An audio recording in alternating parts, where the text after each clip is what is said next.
Hey guys, what's up? Welcome back to Haley's Comments, or hey if you're new. Today I am with Andy from IndieAndy, and we are going to be talking about the differences between ADHD and autism.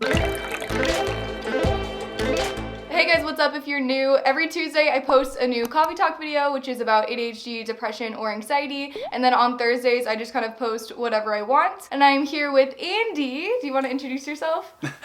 Yeah, I suppose I should. Hi guys, my name's Andy, and I run the YouTube channel IndieAndy, where I talk about autism awareness, all that stuff. Autism from my perspective, really, just to help people know a little bit more about it, just start a conversation, really. Yeah, so his channel is really cool. You guys should definitely check it out. All the information will be down below. Thank you. So basically we're going to talk about the differences between ADHD and autism. Now, if you guys don't know, there's actually a lot of similarities between the two. From what I know, a lot of people are misdiagnosed with ADHD when they actually have autism, or vice versa. Because the symptoms can present so similarly. So we're going to talk about the few differences, and then on his channel we're going to talk about the many similarities that we've found. So many similarities. There was so many during, like, when we were chatting. It was like talking to a version of myself. It was weird. I guess come on over after the differences video, I guess.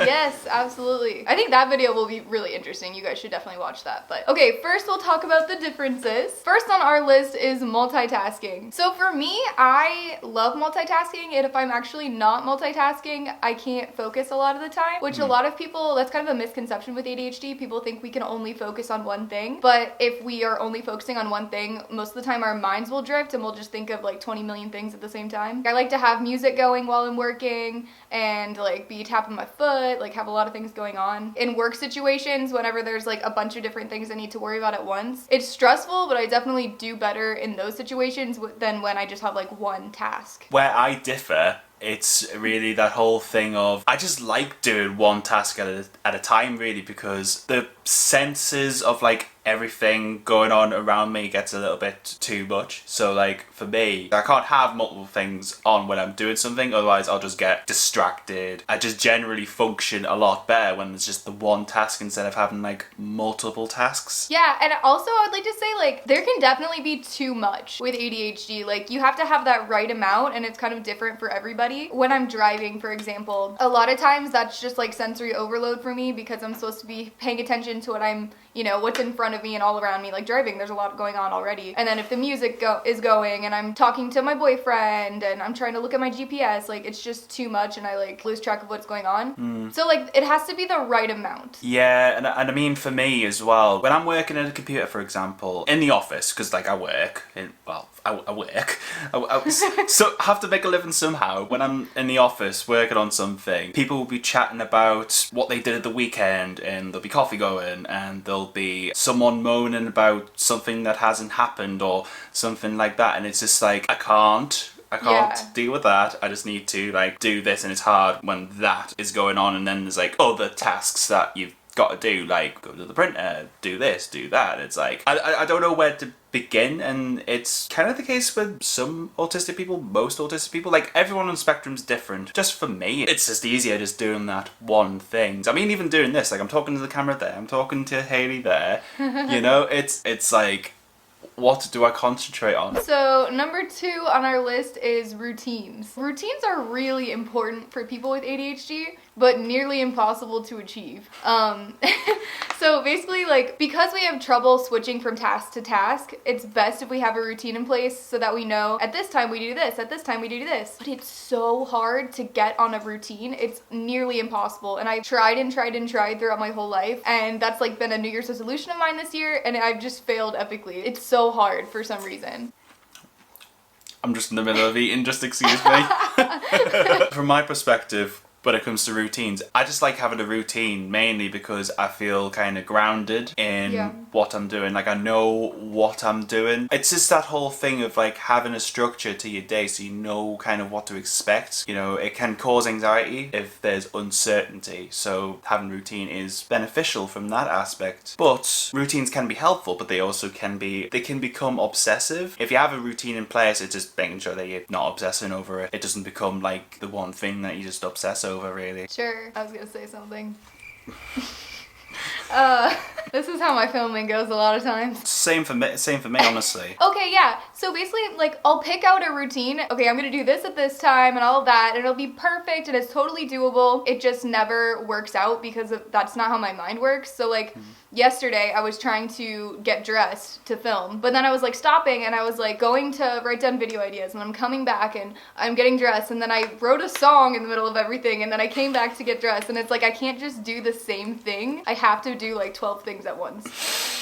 I think for me, just routines are just generally a good thing to have for me personally. So, like, I don't know, I can actually organize my thoughts when I'm doing stuff. When I'm filming and stuff, I'll just, like, have a rough idea of what I'm doing, how long it's gonna take, what I need to say, really. I repeat the process over and over. Sometimes I'll go off the cuff sometimes with videos, but at the same time, it kind of causes me anxiety. Like, oh, what am I saying? What am I doing? Number 3 is staying on topic or being like, go, go, go. Ooh, I just spilled coffee on myself. So as you can probably tell from this video, I have a very hard time doing that. Especially what I just talked about, like, I was trying to do my makeup, but I kept, like, doing other things during it. I just can't, like, remain on the same topic because there's so many ideas bouncing in my head at all times, and if I don't, like, act on them immediately, or if I don't write them down immediately, they just vanish forever. Whereas for me, I like keeping on topic with the conversation that's at hand, because if it's something I'm interested in as well, like, I want to, like, keep going on with the conversation, but as soon as, like, someone tries to change the conversation, it's just like, I don't know what I'm doing here. Where do I go with this? It's weird. It's weird, really, the whole thing, to be honest with you. That you don't like switching off topic, or what? I kind of lost my train of thought when I was talking. Okay, yeah. And, people with ADHD are really impulsive. We don't really think before we speak all the time. And so if you're in a conversation with someone with ADHD and they just, like, blurt out that seems completely out of nowhere, it is probably to you, but, like, to us, like, there's a train of thought there, but it's like we can't help it. We can't help but change the subject sometimes. Yeah, I was gonna say, I noticed that on a call when we were planning. I've been trying to think of what it was. Like, we were talking about the idea, then all of a sudden it turned to, like, animals or something. Like, it went from, like, one thing we were talking about to I love puppies or something. And I was like, okay, how did we get from point A to point B? Like, where was the journey? Where was the, I don't know what... There was just, like, no correlation. So for me, when I'm having a conversation with someone, if someone, like, changes the topic in a way that I didn't expect, it's like, just what I like. It kind of has to naturally flow with it. It's kind of like the logical thinking side of autism, really. It's that whole thing of things have to make sense. Well, just from my perspective, anyway, that's what it's like.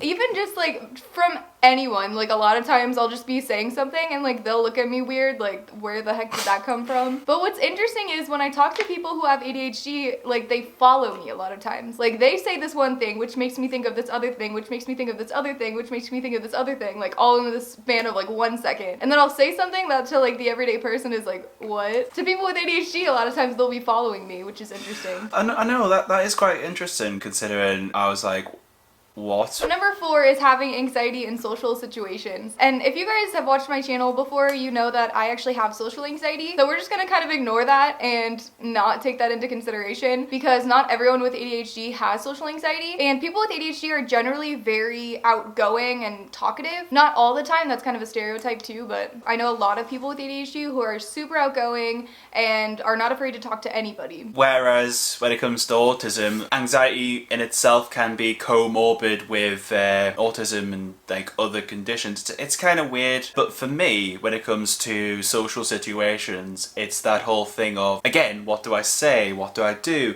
You know, I have to kind of present in a way that's socially normal. I think it's just that thing for me of, what do I do if something happens that is kind of like my fault? Like, I'm generally clumsy. If I, like, I don't know, drop something, it's like, I feel like everyone's looking at me in a really weird sort of way, like, oh, why did you drop that thing? That's so stupid. It's just like, I don't know why I dropped the thing. And it's just like, it just causes anxiety for me, really. But it's not just like anxiety with social situations either. It can be literally anything, like going to the bus stop, getting a bus. There's like anxiety about getting from point A to point B, then getting on the bus and stuff. It can be quite crippling for autistic people actually as well, that anxiety. It's quite interesting having that difference. Shit, I was going so well. So seeing the difference between ADHD and autism in terms of like anxiety and stuff is actually quite interesting. I never thought about it because I don't typically talk to people who have ADHD. Not that I'm avoiding you guys or anything like that. It's just I don't see a lot of people. No, I don't know too many autistic people, honestly. That's cool. I went completely off topic. I don't know where I was going with that. Number 5 is risk taking. People with ADHD are known to be risk takers. A lot of us are entrepreneurs or do crazy things like quit our jobs for YouTube.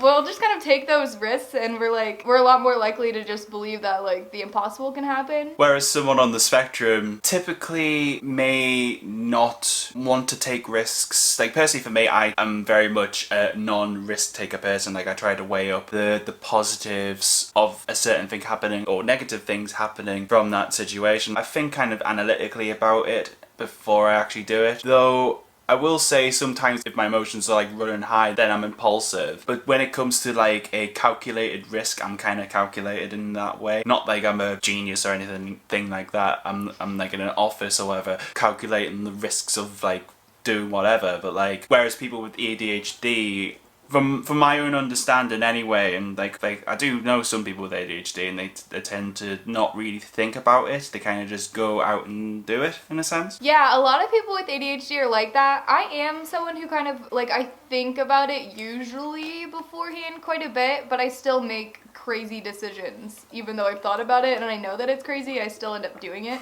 And I think a part of it too is like people with ADHD, they believe have a lack of dopamine, and so we're seeking thrills to kind of offset that. Okay guys, well that is all for this video. Please go check out his channel. He has some really interesting videos on there. Check out our video together on there to learn the similarities, because again, ADHD and autism are so similar. It's ridiculous. All right, thank you so much for watching guys. I'll see you next time. Bye.